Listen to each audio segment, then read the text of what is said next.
Have you ever felt hated or disliked for no reason at all? Like people look at you differently, as if your very presence makes them uncomfortable? Maybe it's your friends, maybe it's your own family, those you thought would love and support you. And yet, instead of love, you feel their envy, their judgment, or sometimes their silent rejection. If you've lived this, you are not alone. I know this feeling too, because I am one of the chosen ones. We are the Earth Angels, rare souls placed on this planet for a divine reason. But here's the truth. Being chosen does not feel glamorous. It feels heavy, painful, lonely. Because before we rise into our purpose, we are first misunderstood. I've lived this in my own life. From a young age, I felt different. I could sense people's emotions long before they spoke. I would know when someone was lying, even if they smiled at me. I could walk into a room and immediately feel who was angry, who was jealous, who was pretending. At first, I didn't have the words for it. Later, I discovered this is my spiritual gift. I am clairsentient. I can read people through their energy. And you know what? That gift, instead of bringing me closer to others, often pushed them away. People don't like when you can see through their masks. They don't like when their hidden feelings are felt without them ever confessing. And so they misunderstand. They think we are strange. They envy us. They hate us without reason. Number one, the weight of being misunderstood. Chosen beings are some of the most misunderstood souls on this earth. We don't harm others. We don't compete. We don't manipulate. All we want is to help, to heal, to guide, and yet, the more pure our intentions, the more resistance we face. And here's another truth. Many chosen ones look younger than their age. We carry a glow that doesn't match the pain we've endured. People look at us and say, "You can't have gone through so much. You don't look like it." They think we are liars because we don't carry the visible scars of our battles. But they don't see the invisible scars, the nights of crying, the loneliness, the betrayals, the dark nights of the soul. They don't see because God has preserved us. We are proof that you can walk through fire and still come out shining. And unlike many, we don't fall into wrong addictions. We don't drown our pain in substances or destructive habits. Our soul won't allow it. Instead, we turn inward, toward God, spirit, and healing. That's why people don't understand us. They only see the light, not the storms that birthed it. Number two, the spiritual awakening journey. You see, chosen ones do not live ordinary lives. We go through many spiritual awakenings, and these awakenings are not soft. They come like storms. They tear us apart. I still remember my own awakening, the dark night of the soul. It felt like I was drowning in silence. Nothing made sense. The people I loved hurt me. The dreams I once chased crumbled. Even my prayers felt unanswered. Have you ever been there? That space where even God feels far away? That was me. But here's the secret. The dark night is not punishment. It is transformation. It strips us down, breaks our illusions, and forces us to look within. And when the breaking is over, there comes a breakthrough. That's when I connected with my higher self. That's when I realized that every pain, every betrayal, every lonely night was preparing me for my purpose. The universe doesn't waste suffering. If you've been broken, it's because you are meant to rise. Number three, why we attract narcissists. But even as we rise, we face another challenge. As Earth Angels, our energy is pure, our vibration is high. And do you know what happens when you carry such light? You attract the dark. Narcissists, manipulators, energy vampires, they find us. Not because we are weak, but because we are strong. They sense our compassion, our forgiveness, our giving nature.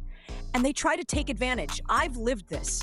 I've had people in my life who wore masks of love but secretly carried envy. People who drained my energy while pretending to be close. At first, I didn't understand. I kept asking myself, why me? Why do I always attract such people? Now I know the truth. Light always attracts moths, and chosen ones are pure light. But here's the blessing. We also have the gift of discernment. My clairsentience became my shield. I could feel the lies, the hidden intentions, and though it hurt, it also empowered me. Because knowing the truth is always better than living in illusion. Number four, the rare souls of the earth. It is said that only 144,000 Earth Angels walk this world. Whether that number is exact or symbolic, I believe it carries a truth. We are rare. Our souls are so pure that we cannot even imagine evil for others, and yet we are judged as if we are the worst. But let me tell you, rarity is not a curse. It is a calling. If you've ever felt different, if you've ever felt like you don't belong, it's because you don't. You were never meant to blend in. You were meant to stand out. Number 5, isolation. The universe's way. Chosen ones often live in isolation. Not because we choose loneliness, but because the universe chooses it for us. I've had seasons where I was completely alone. Even family members, instead of supporting me, became distant, even envious. At first, it broke me. I wondered why the people who should love me the most seemed to resist me the most. But later, I understood. This was divine. The universe was not punishing me. It was protecting me. It was pulling me away from the noise so I could hear God's whisper.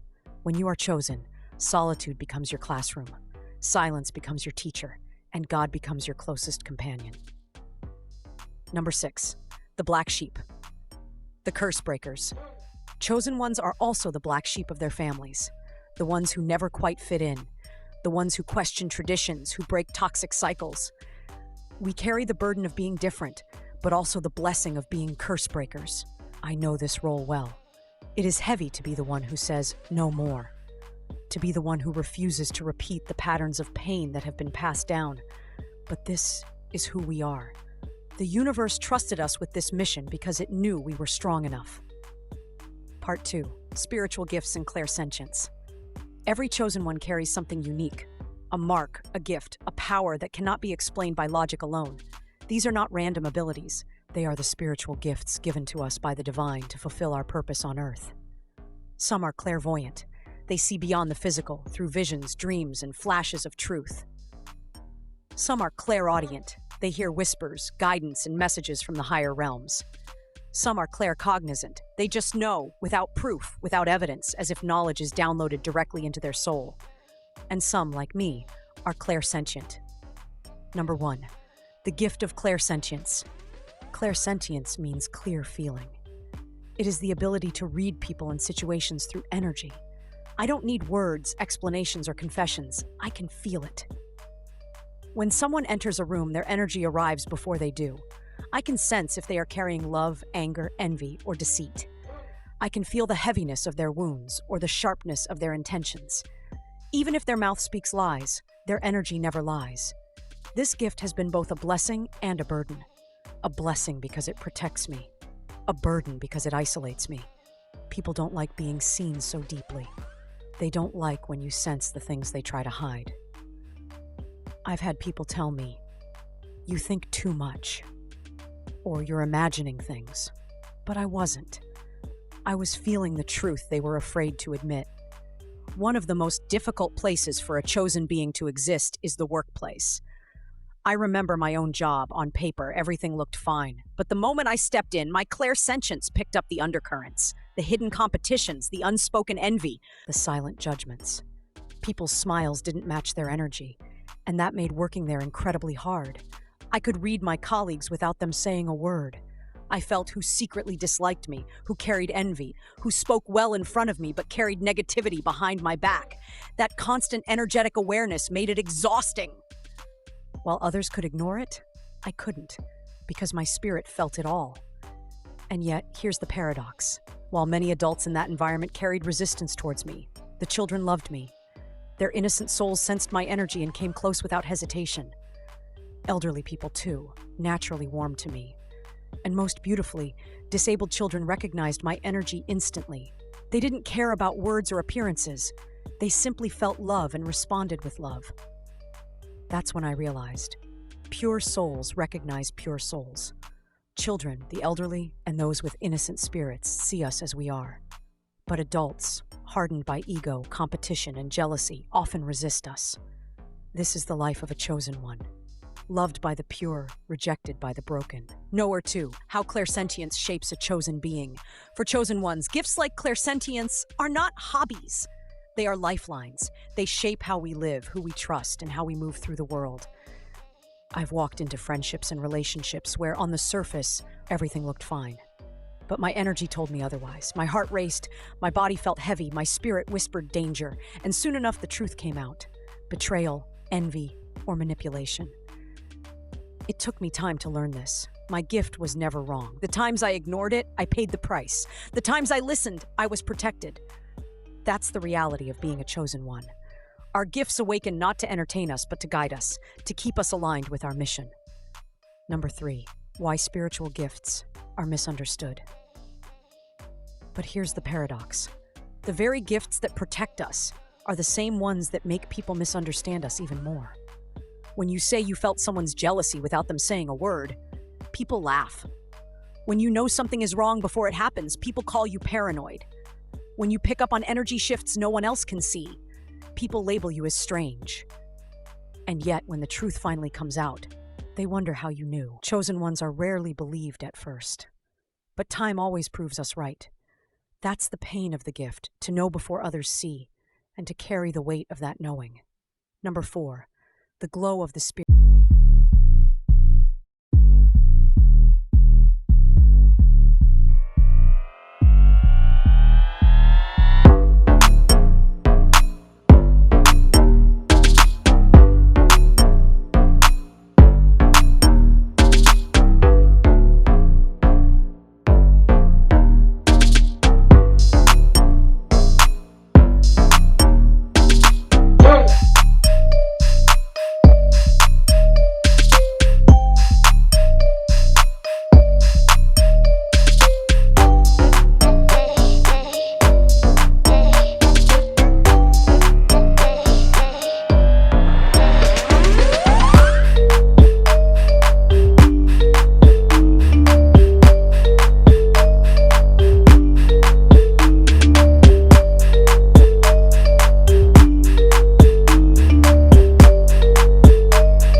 people feel comfort in our presence as if they've met a long-lost friend.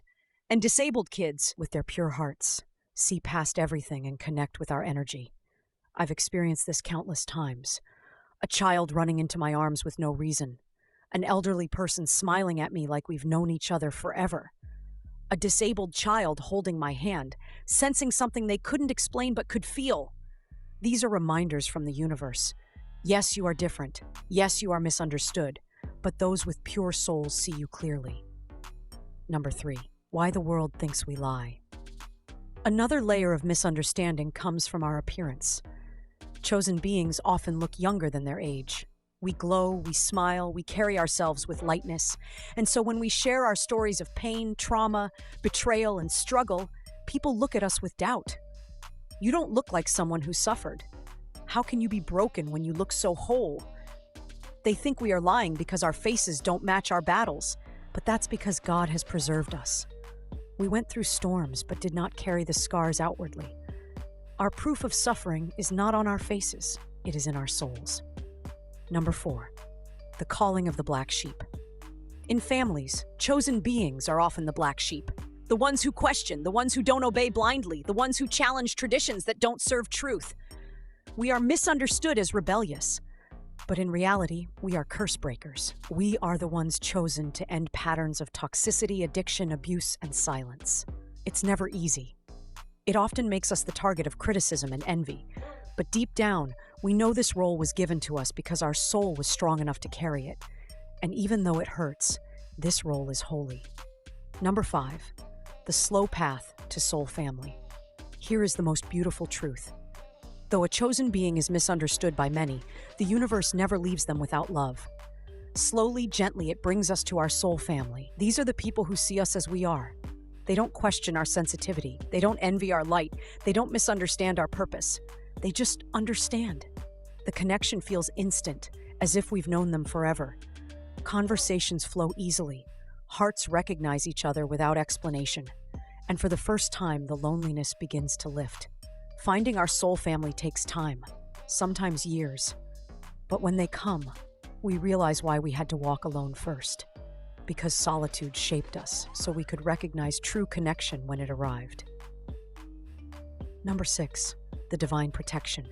Even before we meet our soul family, the universe constantly reminds us that we are protected. Signs, synchronicities, angel numbers, they appear when we most need them. 1-11, 444, 777, messages of alignment, protection, and guidance. I can't count how many times I've prayed in silence and moments later saw repeating numbers on a clock or a phone battery percentage that confirmed God had heard me. These small signs are not accidents, they are divine whispers. And this is how the universe says, even when the world misunderstands you, we understand you. Even when people reject you, we accept you. Even when you feel alone, you are surrounded by angels. Number 7, the truth of who we are. So yes, we are misunderstood. Yes, people call us names. Yes, we walk alone more than we would like. But none of that changes the truth. We are chosen beings. We are earth angels. We are loved by children, honored by the elderly, cherished by the pure. We are protected by the universe, guided by God, and connected to our spirit guides. We are the curse breakers, the light carriers, the black sheep turned leaders. We are not what the world calls us. We are what the divine created us to be. Part 4. Love, soulmates, and the search for true connection. At the very core of every chosen being, there is love. Not the shallow kind, not the conditional kind, but a love that is pure, unconditional, and selfless. We carry it in our souls. We radiate it in our presence. We live it in our actions. And yet, love is also one of the greatest struggles for us. Number 1. Why love feels so rare. For most people, relationships are about comfort, validation, or companionship. But for a chosen being, love is sacred. We don't just want a partner. We long for a soul connection. Someone who sees us beyond the surface. Someone who feels us on the soul level. Someone who can stand with us in both the light and the darkness. But on this earth, that kind of love is rare.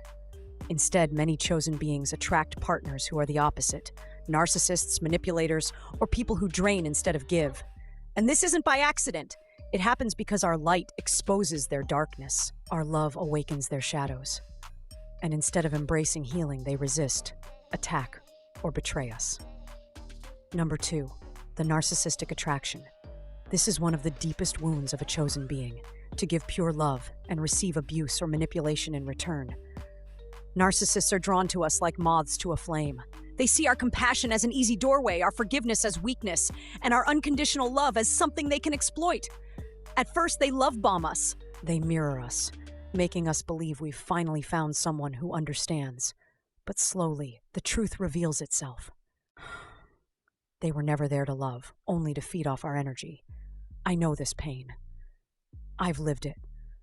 To feel drained, betrayed, and abandoned by those you gave your heart to is one of the hardest lessons. And yet, even in this pain, there is purpose. Because those relationships teach us boundaries. They teach us self-respect. They force us to see that not everyone deserves our light.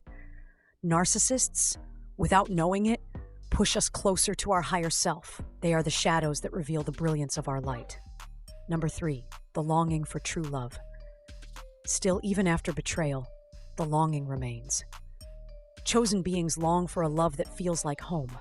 Not because we are desperate, but because our souls remember what divine union feels like. We remember the wholeness of being truly seen. But here's the truth. Many of us walk long seasons without it. We walk alone, carrying love in our hearts with no one to receive it. We give, we heal, we help. But in relationships, we often find ourselves empty-handed, and yet that longing is not wasted. It is sacred. It is part of our refinement. Because while others settle for shallow love, a chosen being cannot. We are wired for depth. Number 4, soulmates and divine partners. The universe has a plan for chosen beings in love. We are not meant to stay with those who abuse our light. We are meant to find soulmates and divine partners, people who match our vibration, who honor our purity, who see us for who we are. But this journey takes time. First, we meet the wrong ones. We are tested by karmic relationships, by narcissists, by people who teach us what love is not. These relationships hurt, but they shape us. They sharpen our discernment. They show us what our soul refuses to settle for. And then when the time is right, the universe brings us the right one. Not perfect, but aligned. Not flawless, but true.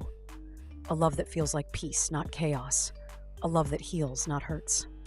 Number 5, isolation before union. This is why so many chosen beings spend long periods in isolation before meeting their soulmate. It is not punishment, it is preparation. The universe says, first, you must know yourself. First, you must heal your wounds. First, you must stand whole in your own light. And only then, when we are aligned with our higher self, does the right partner arrive. Because divine love cannot meet us in our brokenness. It meets us in our wholeness. Number 5, the purity of a chosen being's love. Even after heartbreak, even after narcissistic abuse, chosen beings never stop believing in love. We don't turn bitter. We don't close our hearts. We don't seek revenge. We keep loving because love is who we are. And that's what makes our love so rare. It is not shaped by conditions or convenience. It flows from the divine. It is the same love we receive from God, reflected through us into the world. That's why children, the elderly, and pure souls feel safe with us. They recognize that love instantly. Number 6, the soul family connection. While waiting for soulmate love, many chosen beings find comfort in their soul family. Soul family members are not always romantic partners. Sometimes they are friends, mentors, or even strangers who suddenly feel familiar. The bond is instant. The recognition is mutual, and the connection feels like water to a thirsty soul. When I meet someone from my soul family, I know it. The conversation flows effortlessly. The energy feels calm. There is no competition, no envy, no misunderstanding, just pure acceptance. And though soulmate love may take longer, soul family reminds us that we are never truly alone. Number 7, the divine promise. The most comforting truth is this: the universe has not forgotten us. God has not overlooked our longing. Every heartbreak, every season of loneliness, every unanswered prayer is shaping us for the love we deserve. And when it arrives, it won't be forced. It won't be hidden. It will feel like home. Because the truth is, love for a chosen being is not meant to be ordinary. It is meant to be divine. So if you are a chosen being walking alone right now, longing for true love, hear this. Your love is not too much. Your standards are not too high. Your soul is not wrong for craving depth. The world may not understand it, but the universe does. And in divine timing, your soulmate will too. Until then, know this: you are already loved by God, by your spirit guides, by the universe, and by every soul who recognizes the light within you. Part 5: the mission and higher purpose of chosen beings. A chosen being does not come to this earth for an ordinary life. We are not here just to survive, work, earn, and die. Our souls signed up for something much greater: a divine mission. Number 1, the divine assignment. Every chosen being carries an invisible assignment written into their very soul. Some of us are healers, some are teachers, some are lightworkers, artists, or leaders. But all of us share one purpose: to raise the vibration of the earth. We do this not through loud proclamations, but through presence, through kindness, through the silent way. We change the energy of every room we enter. We bring light where there is darkness, truth where there are lies, healing where there is pain. Even if we don't fully understand it, everywhere we go, we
for love that felt impossible, and survived storms that should have destroyed us.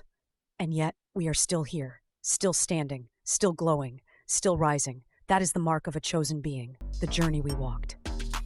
Think of it. We were misunderstood, even hated by those closest to us. Not because we were wrong, but because we carried light they could not understand. We were thrown into the dark night of the soul, where everything we thought we knew crumbled. But in that darkness, we discovered our higher self. We found God in ways deeper than words. We were pulled into isolation. Days when even our own families turned cold. Seasons where friends vanished. Nights where we cried alone. And yet, that solitude was not abandonment. It was refinement. We attracted narcissists, manipulators, and energy vampires. They broke our hearts, drained our energy, and betrayed our trust. But even those painful relationships became teachers. They showed us our strength, sharpened our discernment, and taught us what love is not. And then we rose, stronger, wiser, clearer. The gifts that define us. We discovered our gifts. Some of us see beyond what eyes can see. Some of us hear whispers others dismiss. Some of us know without proof. And some of us, like me, feel everything through energy. As a clairsentient, I read people without words. I sense their emotions, their envy, their intentions, even when they hide behind smiles. This gift made life harder, especially in the workplace where pretending is the norm. I felt every hidden judgment, every secret tension. It made working in that environment heavy, even unbearable. And yet, children loved me. Elderly people felt peace around me. Disabled kids held my hand and smiled as if they knew my soul. Pure souls recognized pure souls. That's the paradox of being a chosen being, hated by many, loved by the innocent. The love we long for, we gave our hearts to the wrong ones. Narcissists drained us. Partners mirrored us only to betray us. People loved our energy but not our soul. And still, we never stopped believing in love, because love is who we are. We long for divine love, a soulmate, a partner, someone who matches our vibration. And while the world tells us to settle, we cannot. Our souls remember too much, so we walk in patience, we walk in faith. And when the time is right, the universe will bring us love that feels like home. Until then, we remain love itself, the mission that guides us. We are not here for ordinary lives. We are here for mission. We are the curse breakers, ending cycles that haunted our families for generations. We are the black sheep who refuse to fit into broken patterns. We are the healers, the lightworkers, the ones who raise the vibration of every space we enter. We are walking karma. We don't seek revenge because the universe handles it. Those who harm us face their own reflection. Those who bless us receive blessings in return. Our very presence balances energy. We are here to remind humanity of love, truth, and divinity. That is our calling. That is our sacred work, the protection that covers us. And through it all, the universe protects us. Enemies plot, but their plans fail. People lie, but truth always rises. We are pushed to the edge, but never allowed to fall. Synchronicities remind us. Angel numbers guide us. Dreams whisper warnings. Spirit guides nudge us towards safety. God's hand rests on us at every step. This is the life of a chosen being. Misunderstood by the world, but fiercely protected by the divine. The truth of who we are. So let us remember. We are not weak. We are not cursed. We are not broken. We are chosen beings. We are earth angels. We walk with scars but glow with grace. We have been hated but still radiate love. We have been broken but still heal others. We have been isolated but never abandoned. We are rare, pure souls, the ones God trusted to carry light in the darkest of places. A call to rise to every chosen being listening right now. Stop doubting yourself. Stop believing the lies people told you. Stop shrinking to fit into places you were never meant to belong. You are not here to blend in. You are here to stand out. You are not here to be silent. You are here to be a voice. You are not here to be ordinary. You are here to be divine. Rise into your purpose. Embrace your gifts. Walk boldly in your truth. The world may misunderstand you, but the universe celebrates you. God knows who you are. Your angels walk beside you. Your spirit guides cheer for you. And when your mission feels heavy, remember, you are not alone. You never were. You never will be. This is who we are. We are the chosen beings, the earth angels, the light in human form.